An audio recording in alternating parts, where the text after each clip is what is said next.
Madam ने अभी एक केस के बारे में बताया था, इसमें बहुत इंपॉर्टेंट चीज है, आपको पता होना चाहिए। उसको कुछ कुछ देखने से वजह से ही आपको पता चलता है कहाँ नॉर्मैलिटी है, कहाँ अबनॉर्मैलिटी है।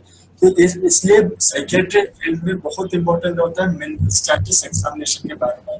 फॉर एग्जाम्पल अगर अगर मेडिकल फील्ड में अगर दूसरा कोई जगह में चले जाएगा, दूसरा कोई स्पेशलिस्ट में जाएगा, तो आपको उसका क्रॉस सेक्शनली ऑब्जर्वेशन करने की इतना जरूरत नहीं पड़ता। फॉर एग्जाम्पल अगर किसी को डायबिटीज का बीमारी है, वो पास में आता है तो उसका देखने से आपको नहीं पता चलता है उसको कोई बीमारी है।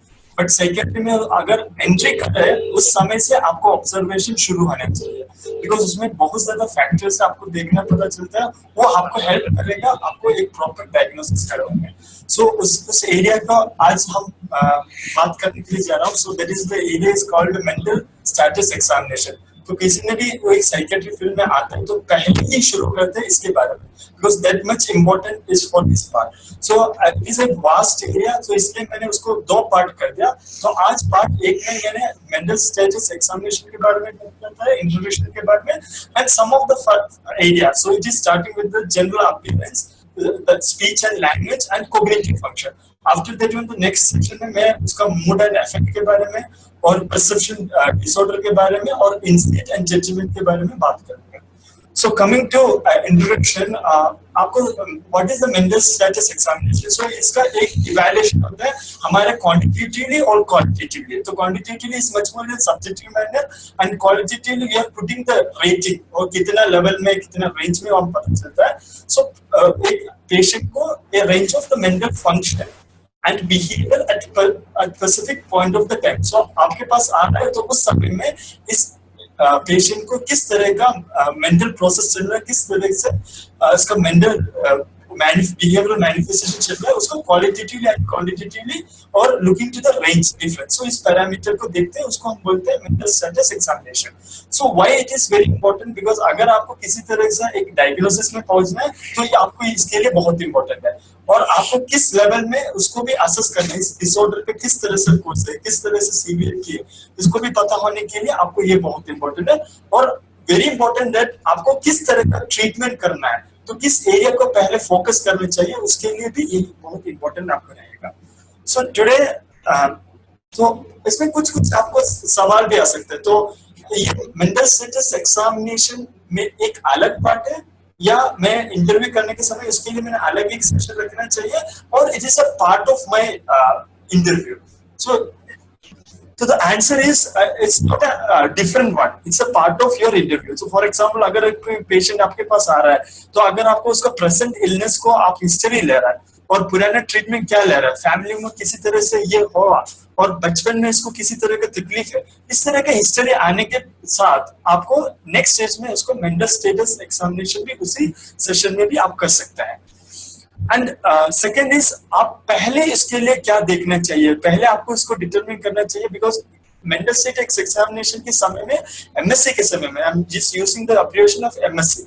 सो एमएससी के समय में आपने ज्यादा किसको फोकस करते हैं, आपने फोकस करता है पेशेंट के साथ।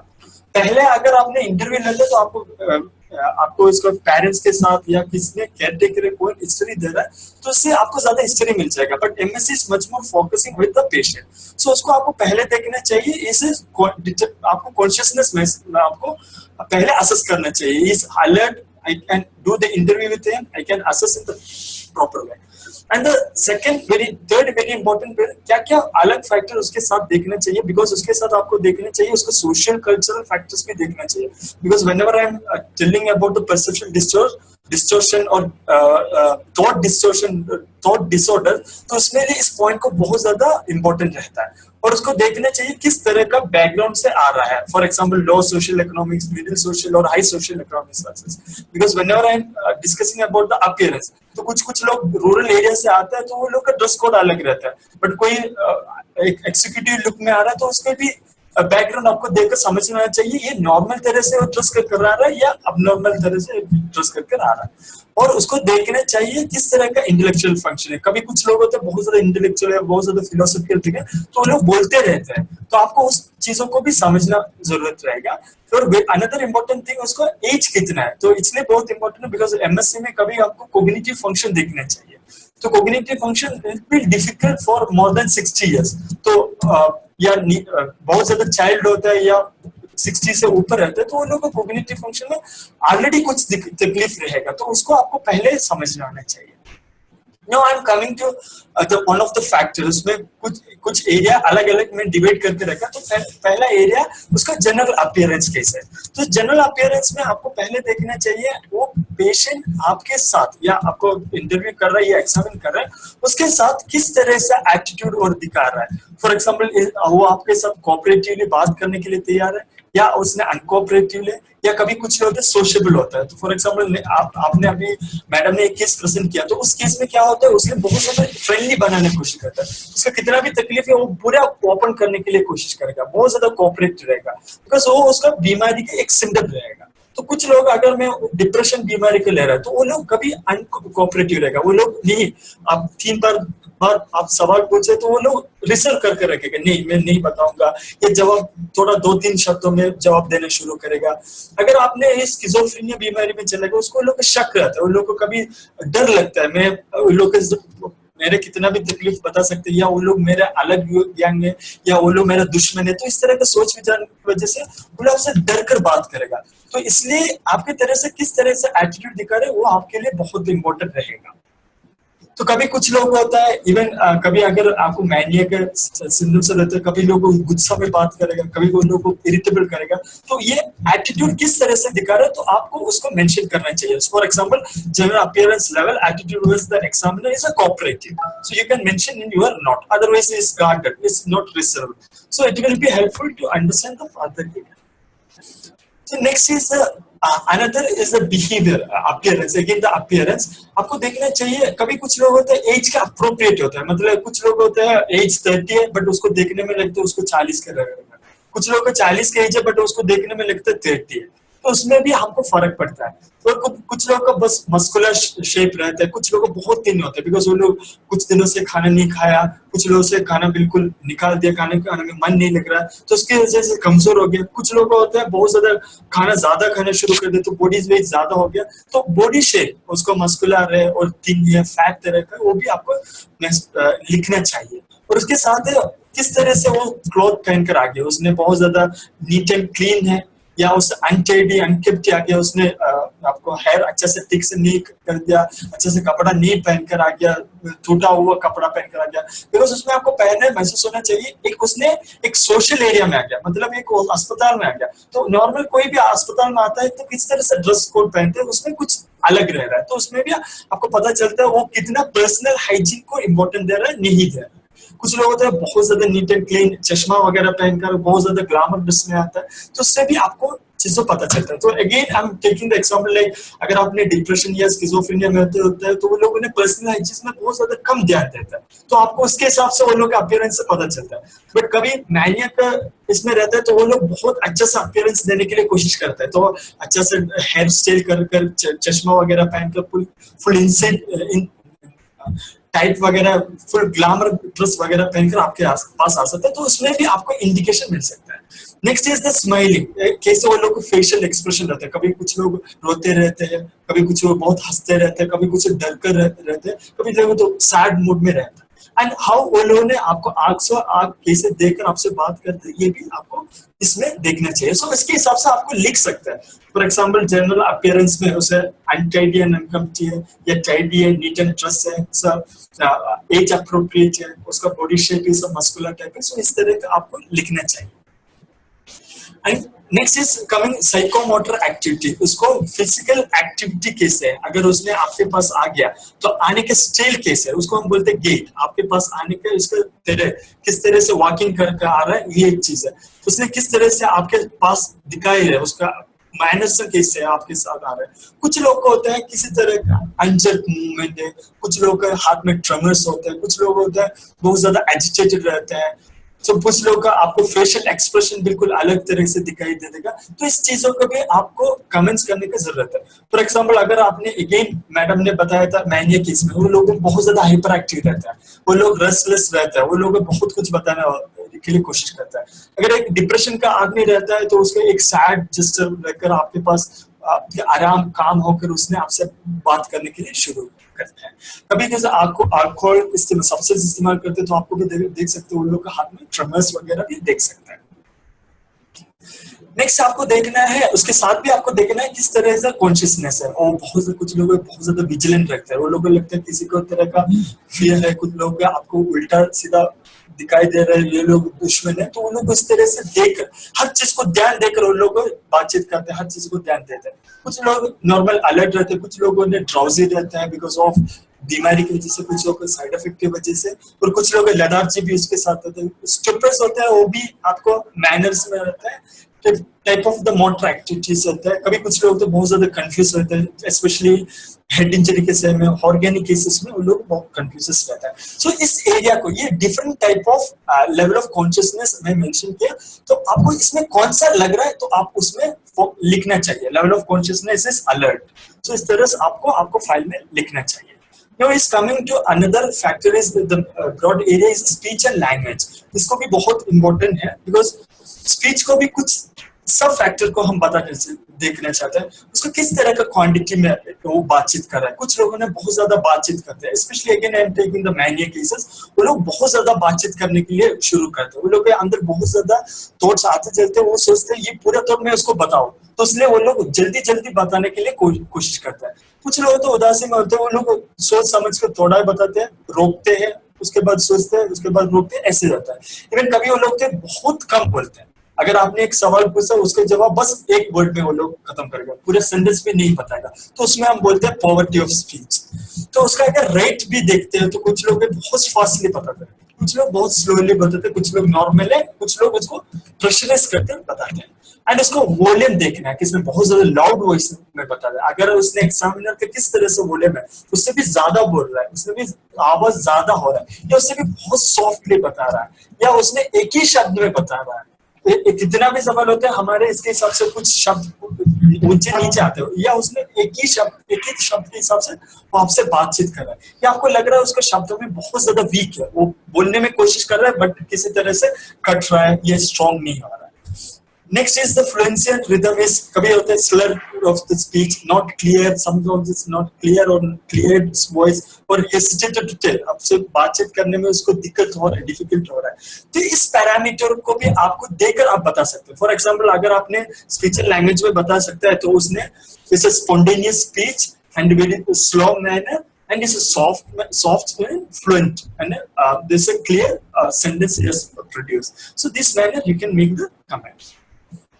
Next is coming to another important area is the cognitive function, because हमको पता होना चाहिए उसका मेंटल प्रोसेस में किसी तरह का तकलीफ हो रहा है। इसमें आपको स्क्रीनिंग भी हो जाएगा, आपको देख सकते हो मैं आगे इसके बारे में कोई ऑर्गेनिक प्रॉब्लम है या आगे कुछ असेसमेंट के लिए जाना चाहिए, वो कितना कॉन्शियस है इसको देखने के लिए cognitive function is very important. So cognitive function का कितना भी होता है, उसमें पहले होता है वो टाइम प्लेस प्लेस के हिसाब से ओरिएंटेड है।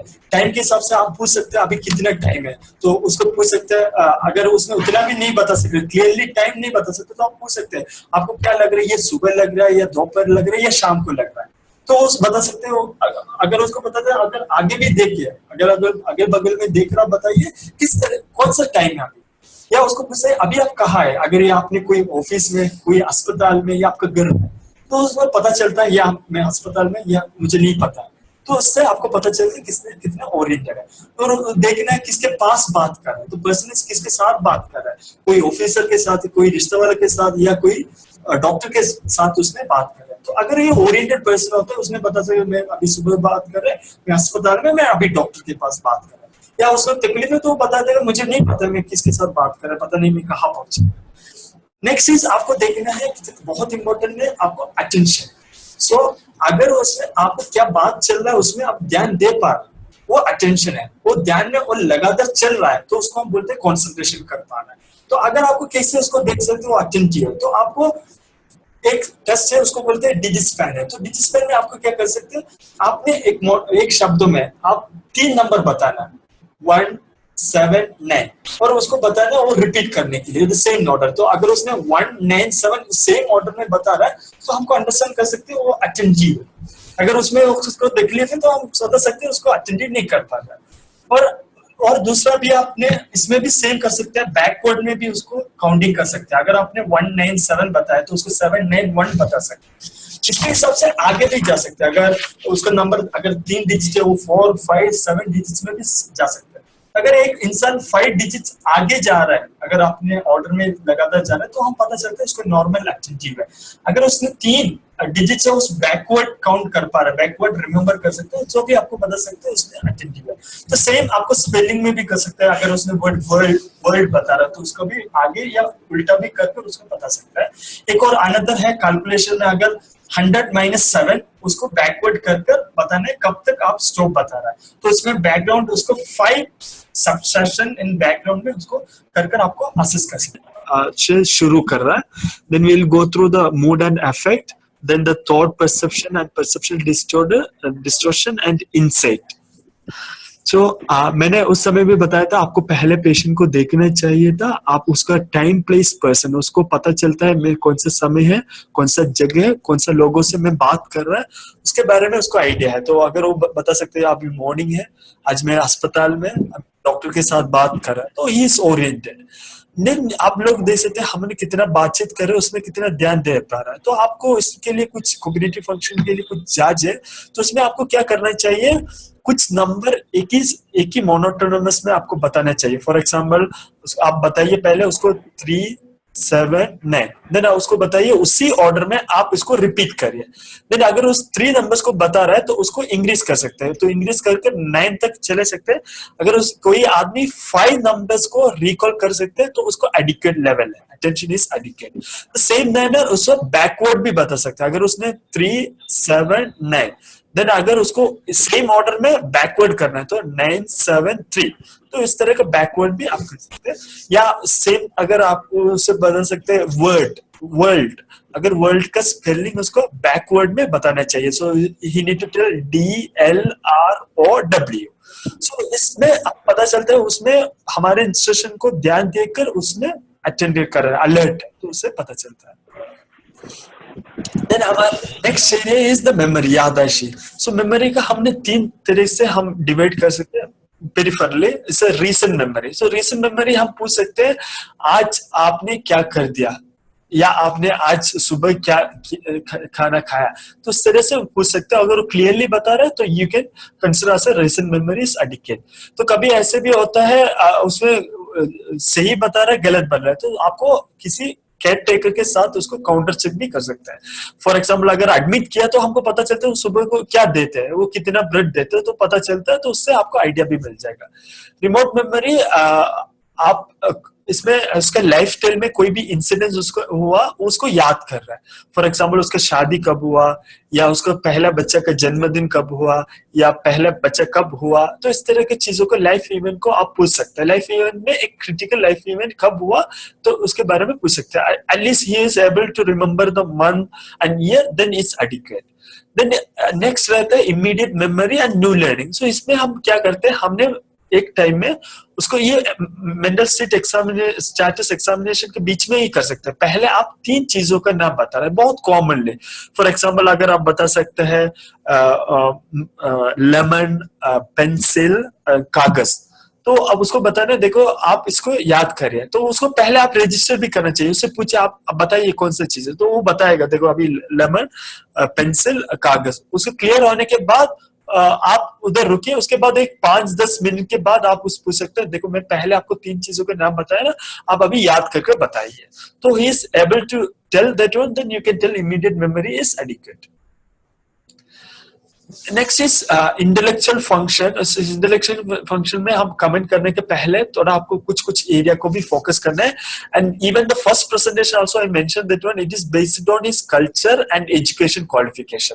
अगर उसका एजुकेशन क्वालिफिकेशन के हिसाब से ही उसको बता सकता है। कभी कभी लोगों को इतना जानकारी नहीं रहता बिकॉज उन लोगों ने पढ़ा नहीं हुआ, तो अगर आप लोकल एरिया के हिसाब से भी आप पूछ सकते हैं। जैसे बिहार का चीफ मिनिस्टर कौन है, तो एटलीस्ट लोगों को इतना तो नॉलेज रहता है, rather than asking about अभी प्राइम मिनिस्टर कौन है, प्रेसिडेंट कौन है, इस तरह से। सो इसमें fund of information general knowledge रहता है। उसमें यूजुअली हम चीफ मिनिस्टर, प्राइम मिनिस्टर, अगर इधर के एमएलए, एमपी या प्रेसिडेंट लोगों के बारे में ही पूछते हैं। और नेक्स्ट होता है वोकैबुलरी, और कितना शब्द बता सकते हो। फॉर एग्जाम्पल अगर आप 1 मिनट देने के बाद आप एक अल्फाबेट दे रहा है तो उस अल्फाबेट से कितना शब्द वो बता सकता है। तो अगर उसने 15 के 20 के ऊपर बता रहा है तो it's adequate. Next is the calculation, simple simple calculation दे सकता है, उसको पेन और पेंसिल से लिख कर नहीं करना चाहिए, उसको दिमाग में सोच कर करना चाहिए, वो बहुत इंपॉर्टेंट है। कभी कभी पेशेंट हम पूछते हैं सर मैं लिख कर करते, तो आपको बताने दे आप दिमाग में सोच कर बताइए। फॉर एग्जाम्पल अगर आप बताए 15 12 7 इसको ऐड करके कितना आ जाएगा, या आपको मल्टीप्लिकेशन हो सकता है, वो घटाने के लिए भी बता सकते हैं या डिवाइड करने के भी बता सकते हैं, बट उससे 2 डिजिटल वाला होना चाहिए और सिंबल भी होना चाहिए।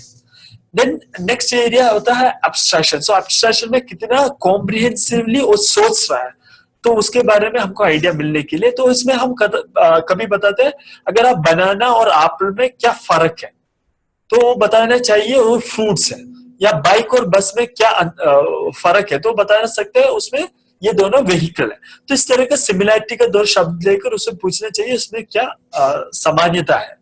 और कभी हम प्रोवर, इसके साथ ही आपको प्रोवर भी पूछ सकता है। फॉर एग्जाम्पल घर का मुर्गी दाल बराबर, तो इस तरह से प्रोवर को क्या उसका मतलब है ये आप पूछ सकते हो, तो वो क्लियरली उसका मतलब बताना चाहिए।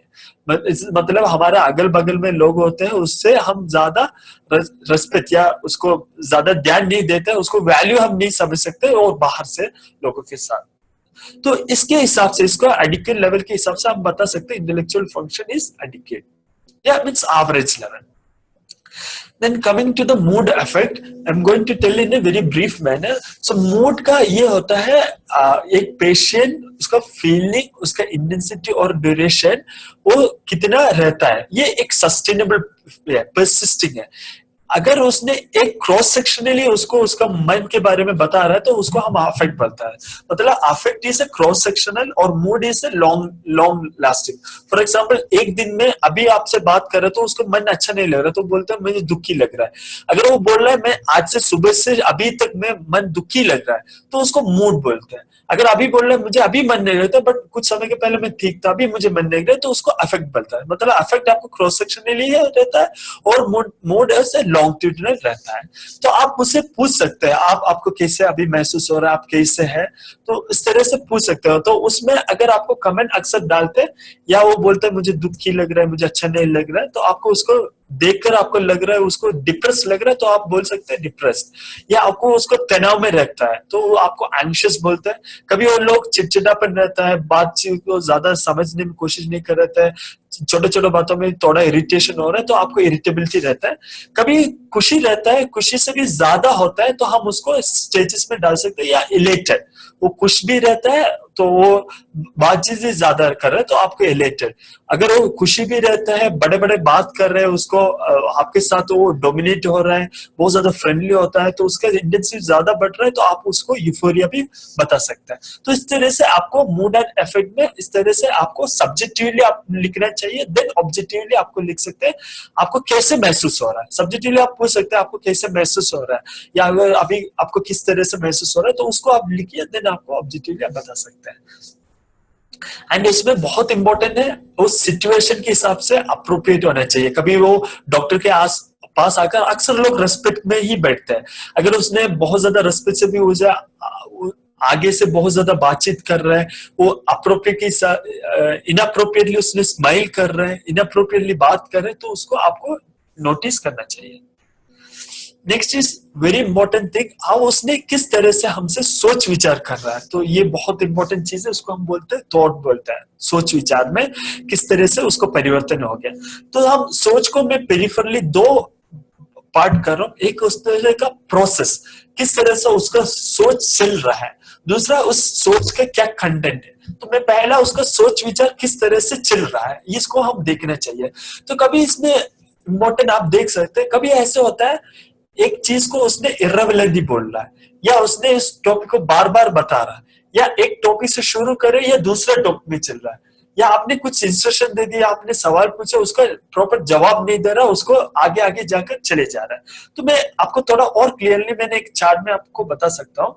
देखो एक नॉर्मल इंसान को एक थॉट प्रोसेस कैसे होता है, अगर किसी ने क्वेश्चन पूछा देन उसने उसका जवाब दे दिया, उसका एग्जाम्पल के साथ उसका आंसर देता है। तो क्वेश्चन एंड नॉर्मल थॉट में उसका आंसर देता है। तो कभी क्या होता है कुछ सर्कमस्टेंशियल होता है। उसमें क्या होता है, उसने क्वेश्चन पूछा, उसने बहुत ज्यादा एग्जाम्पल के साथ उससे बहुत ज्यादा जुड़ा होकर फाइनली उसने आंसर दे दिया। तो ये बहुत इंपॉर्टेंट है। सर्कमस्टेंशियल में आप क्वेश्चन के आगे जाकर बहुत ज्यादा एग्जाम्पल, बहुत ज्यादा बात से होकर उसने आंसर में पहुंच गया, तो इस तरह को हम सर्कमस्टेंशियल बोलते हैं। कभी क्या होता है, उसने क्वेश्चंस का जवाब देने के लिए शुरू होता है और उसने उसका उस टॉपिक के अगल बगल में रहता है, बट उसका आंसर तक नहीं पहुंच गया। उसने वो बातचीत आगे आगे हमारे आंसर से भी अलग हो रहा है, टॉपिक से अलग होकर चले जा रहा है। मतलब उसने टॉपिक से शुरू हो गया, उसके अगल बगल में टच होकर उसने आंसर तक नहीं पहुंच गया। कभी कभी क्या होता है, उसका टॉपिक से एक टॉपिक में चले जा रहा है, तो उसका एसोसिएशन एक आइडिया से दूसरा आइडिया से या उस आंसर के बीच का पॉइंट के बीच में उसका एक कनेक्शन नहीं हो रहा है, तो उसका क्वेश्चन से शुरू होकर एक दूसरे कोई पॉइंट में चले जा रहा है, तो एसोसिएशन नहीं होता। एक आइडिया बताया, उसका एक पॉइंट पहुंच गया, तो उससे बात दूसरे कुछ आइडिया में चले जा रहा है, तो उसके बीच में कोई कनेक्शन नहीं हो रहा है, तो उसको हम बोलते हैं लूसनिंग ऑफ एसोसिएशन। कभी होता है उस क्वेश्चन के अगल बगल में तोड़ा, उस क्वेश्चन के आसपास का नहीं है, उसके रिलेटेड कुछ एरिया में टच करेगा, बट कोई भी पॉइंट कितना भी वो बोल रहा है, स्टेटमेंट बता रहा है, उसके बीच में किसी तरह का कनेक्शन नहीं है, एक तो अलग अलग डायरेक्शन में उसका स्टेटमेंट चल रहा है, तो हम उसको बोलते हैं फ्लाइट ऑफ आइडिया बोलते हैं। कभी ऐसा होता है वो बहुत ज्यादा कुछ बोलते रहता है, या हमारा क्वेश्चन से कोई रिलेशन नहीं है, या कौन से आंसर से जुड़ा हुआ नहीं है उसे, या कोई आंसर देने वाला था या क्वेश्चन से जुड़ा हुआ कोई मुद्दा में इसका बिल्कुल कनेक्शन नहीं है, उसमें बहुत ज्यादा शब्द उससे बार बार बोलते रहता है, और कभी कभी इसके बीच में छोटा छोटा कनेक्शन होता है, इसको आप क्लैंगिंग बोलते हैं। तो ये डायग्राम आपके लिए बहुत फायदा आ जाएगा, किस तरह से हमारा थॉट से वेरिएशन हो रहा है, उस वेरिएशन के हिसाब से आपको कमेंट्स डाल सकते हैं। नेक्स्ट मैंने बताया था उस कंटेंट ऑफ थिंकिंग, वो क्या सोच रहा है, उस सोच में क्या क्या प्रॉब्लम है। तो कभी कभी उसमें उसको इलनेस के बारे में ज्यादा सोचते रह रहे हैं, और उसका अगल बगल में प्रॉब्लम होता है उसके बारे में होता है। कभी उसका किसी तरह से बार बार एक सोच आते रहता है, उसको कंट्रोल नहीं कर पा रहे, उसका विल पावर के अगेंस्ट हो रहा है, तो उसका ऑब्सेशन बोलते हैं। वो बार बार सोच के हिसाब से उसने उसी काम को बार बार कर रहा है, बार बार चेक कर रहा है, बार बार क्लीन कर रहा है, बार बार वो हाथ वॉश करना है, तो इस तरह का होता है, कंपल्शन रहता है। कभी कभी कुछ एरिया में जाने में उसको बहुत ज्यादा डर आता है, तो उसको फोबिया बोलते हैं। तो कभी कभी उसको मरने के ख्याल आते हैं, तो कभी कभी ऐसा होता है उसको एक बड़े बीमारी आ गया, तो उसके सोचकर उसने टेंशन में रह रहा। तो इस तरह के बारे में आपको क्लियर आइडिया मिलने के लिए कुछ कुछ सवाल पूछ सकते हैं। तो फॉर एग्जांपल मैंने दे दिया उधर, आपको दुखी होने में या गुस्सा होने के लिए आपको क्या सोच विचार हो सकता है, आपको अभी आपको means what is been on your mind lately, आपको दिमाग में अभी किस तरह से चल रहा है। For example, there is a thought or image that you have a really difficult time getting out of your head. अगर कोई ऐसे तकलीफ देने वाला सोचे, उससे आप बाहर आने में आपको तकलीफ हो रहा है। कभी कभी किस तरह का आपको सोचे, उससे आपको ज्यादा तनाव दे रहा है, आपको डर हो रहा है, या आपको फियरफुल दे रहा है। तो इस तरह से आप सवाल से उन लोग को पूछ सकते हैं। तो वो लोग ने क्या बता रहे हैं, यह सबसे रहेगा, आप उसको वर्बैटिम लिखिए, देन आप उसको कमेंट कर सकते हैं अगर आपको टाइम के हिसाब से। तो कभी कभी कंटेंट में अगर आपने ज्यादा नशा करते लोगों में हमने ज्यादा देखा है इस एरिया को, थॉट डिस्टर्बेंस को। तो थॉट डिस्टर्बेंस में एक बहुत इंपॉर्टेंट एरिया है, एक फिनोमिना है, उसको बोलते हैं डिल्यूशन। बिकॉज ये बहुत इंपॉर्टेंट है, इसलिए मैं उसको ज्यादा प्रोजेक्ट कर रहा हूँ। तो डिल्यूशन में एक गलत तरह का सोच विचार होता है, ये एक कंसिस्टेंटली लगातार उसके पास एक गलत सोच रहता है, वो उसका पर्सनल कल्चरल और एजुकेशन हिसाब से देखेगा, वो उससे सूट नहीं हो रहा। फॉर एग्जाम्पल कभी लोग बोलते हैं, देखो मेरे पीछे कुछ लोग पड़ा हुआ है, वो लोग मुझे मारने के लिए कोशिश कर रहा है। तो अगर उसने कुछ एग्जाम्पल उसके लिए देने के लिए कोशिश करेगा, तो आपको क्लियर एक जस्टिफिकेशन उसके लिए नहीं मिलेगा। उसको ऐसा शक है, उसको क्लियर एविडेंस नहीं है, और कुछ के अलग अलग का एविडेंस बताएगा, वो क्लियरली आपको जस्टिफाई नहीं कर रहा है। तो इसको हम बोलते हैं डिल्यूशन ऑफ परसिक्यूशन। कभी लोग बोलते हैं डिल्यूशन ऑफ ग्रैंडियोसिटी में कोई बताते हैं, इसलिए डॉक्टर जैन भी बार बार डॉक्टर हक से पूछ रहा था, आप उसको बड़े बड़े बात कर रहा था, तो उसमें वो बताते मेरे पास स्पेशल एबिलिटी है, मेरे पास बहुत ज्यादा पावर है, मैं ईश्वर का तरह मैं मान रहा हूँ, मैं स्पाइडरमैन का तरह है, मैं प्राइम मिनिस्टर है, मैं चीफ मिनिस्टर है। इस तरह से उसने बोलना शुरू कर दिया, उसके हिसाब से एक्टिंग करने के लिए भी कोशिश करते हैं। नेक्स्ट होता है परसेप्शन। हमारा हम देखने में, हमको महसूस होने की चीजों में कुछ परिवर्तन आना। अभी मैं सोच में परिवर्तन के बारे में बताया, तो ये देखने की चीजों में के परिवर्तन के बारे में बोल रहा हूँ। इसमें बेसिकली एक फिनोमिना होता है हाइलुसिनेशन बोलते हैं। तो हाइलुसिनेशन में क्या होता है, एक चीज को उस ऐसे दिखाई दे रहा है बट एक्चुअली उस देखने के लिए उस तरह के स्टिमुलस आपके पास नहीं है। फॉर एग्जाम्पल, एक आदमी को कान में आवाज सुनाई दे रहा है बट उसने उल्टा करके देख रहा है, तो कोई आदमी उधर नहीं है आवाज देने के लिए। तो अगर आपने कभी भी उससे सवाल पूछते हो, इस तरह से पूछना चाहिए। अगर आपको कभी भी कान में आवाज सुनाई देता है बट आपने पलट कर देखने के समय में अगर बगल में कोई नहीं है या अगर आवाज देने के लिए कोई आदमी नहीं है, तो कभी ऐसे लोग, तो वो लोग कुछ चीजों को दिखाई भी देते या उस तरह की चीज उधर नहीं है, जैसे ईश्वर को दिखाई दे रहा है या इधर उस तरह के ईश्वर के किसी तरह की चीज नहीं है, उसके बाद भी उसको दिखाई दे रहा है। कभी ऐसा लग रहा है आपका हाथ में कुछ चल रहा है बट देखने के बाद देखने के महसूस हो गया कोई चीज उधर नहीं है। इस तरह से होता है, उस फिनोमेनन को हम बोलते हैं हाइलुसिनेशन। उसके बाद कभी कभी नशा करने वालों में भी हमने स्पेशली देखा, डिलीरियम ट्रेमर्स में भी आपने भी देखा होगा डीपर्सनलाइजेशन। उसको पता नहीं चलता मैं कौन हूँ, मैं कौन सा आइडेंटिटी उसको महसूस नहीं हो रहा, उसको लग रहा मेरा शरीर एक स्ट्रेंज आदमी है, मैं इस आदमी नहीं है। तो इस तरह का महसूस होने चीज है। कभी डी रियलाइजेशन होता है, उसमें क्या होता है, उसका अगल बगल का सिचुएशन है उसको पता नहीं चलता है मैं कहा है, उसको अलग लग रहा है, स्ट्रेंज लग रहा है। नेक्स्ट में आ रहा है इंसाइट एंड जजमेंट। सो इंसाइट में जजमेंट होता है कोई सिचुएशन में एक प्रॉपर डिसीजन, एक मैच्योर डिसीजन लेने का एक एबिलिटी है, ये हमको देखना चाहिए। तो यूजुअली हम उसको एक कुछ जवाब इस तरह देता है। फॉर एग्जांपल, आपके पास ऐसे एक, आप रास्ते में जाने के समय में आपको ऐसे एक लेटर मिला, उस लेटर में ऑलरेडी स्टाम्प पेश किया और पता भी पूरा लिखा हुआ, तो उस लेटर को आपको क्या करना चाहिए? तो उसका एक नॉर्मल जजमेंट में लोग बता करेगा या मुझे पोस्टमैन को देना चाहिए, अगर अब उसका पोस्ट का काउंटर उधर मुझे देना चाहिए, तो उसमें स्टाम्प भी लगा है, पूरा एड्रेस भी लगा है, तो कोई दूर जाने वाला लेटर तो उसका सबसे अच्छा रहेगा उसको पोस्टमैन को वापस देना चाहिए या लेटर बॉक्स में डालना चाहिए। या अगर इस तरह से आप दोबारा पूछ सकते हैं, एक मूवी थिएटर में आप रहा, आप एक पहला आदमी है, आपने उधर से आग जलने का या फोक आने का ये देखा, तो उस समय में आपको क्या करना चाहिए? तो उसको क्लियरली उसको जवाब, अक्सर लोग को ऐसे बताते हैं, वो डायरेक्टली उसको मैनेजर को बताना चाहिए, या लोगों से बोलने से उधर पैनिक हो जाएगा, तो जल्दी उसको मैनेजर को बताना चाहिए। तो मैनेजर या उधर थिएटर का, मूवी थिएटर का कौन सा आदमी है, उसको इसमें रिस्पॉन्सिबिलिटी उसको पहले बताना चाहिए, तो अदर लोगों से जल्दी बताने के लिए, बिकॉज लोगों को बताने से लोग उधर पैनिक हो जाएगा, मैनेजर को बताने से उसने इमीडिएटली उसके लिए एक्शन ले सकता है।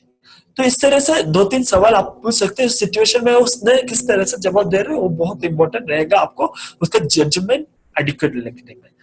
इंसाइट बहुत इंपॉर्टेंट चीज है। इंसाइट में हम देखते हैं उसको बीमारी के बारे में, उसको तकलीफ के बारे में कितना जानकारी है, और उसमें दवा मतलब इलाज के बारे में भी कितना जानकारी है।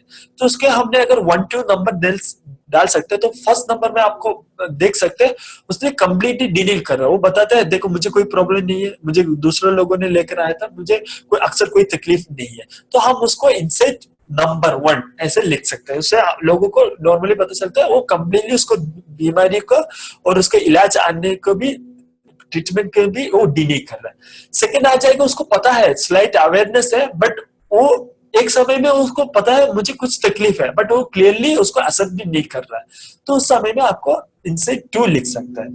थर्ड में उसको पता है मुझे तकलीफ है, मुझे बीमारी है, बट वो दूसरे लोगों को बताते हैं, दूसरे लोगों को इसका कारण बताते हैं, फॉर एट्रीब्यूट करते हैं। फॉर एग्जांपल, मुझे अभी तकलीफ है बिकॉज मेरे जादू जादू कला किसी ने किया या ब्लैक मैजिक किया, इसके वजह से मेरे साथ ऐसे हो रहा है। तो ऐसे लोगों को इनसे 3 में डाल सकते हैं। 4 में उसको तकलीफ के बारे में आइडिया है, मुझे तकलीफ है और उसको पता नहीं है मुझे किस कारण की वजह से उस तरह का बीमारी आ गया।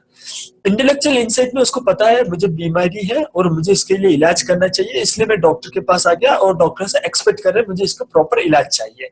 ट्रू इमोशनल इंसाइट, उसको पता है कभी भी इस तकलीफ आने के समय में मुझे क्या करना चाहिए, मुझे क्या स्टेप करना चाहिए, इसके बारे में बिल्कुल क्लियर आइडिया रहता है। ये बहुत कम में मिलता है, इंटेलेक्चुअल इंसाइट या ट्रू इमोशनल इंसाइट। उसके लिए आपको कुछ सवाल ऐसे पूछ सकते हैं, या आपको क्या लग रहा है, आप उसको इस तरह की तकलीफ होने के लिए क्या वजह हो सकता है, इस तरह आप उसको पूछ सकते हैं। तो मैं 2 सेशन के मैं मेंटल स्टेटस एग्जामिनेशन को कवर किया। आप लोगों को इसी तरह का सवाल है तो आप लोगों को अभी पूछ सकते हैं।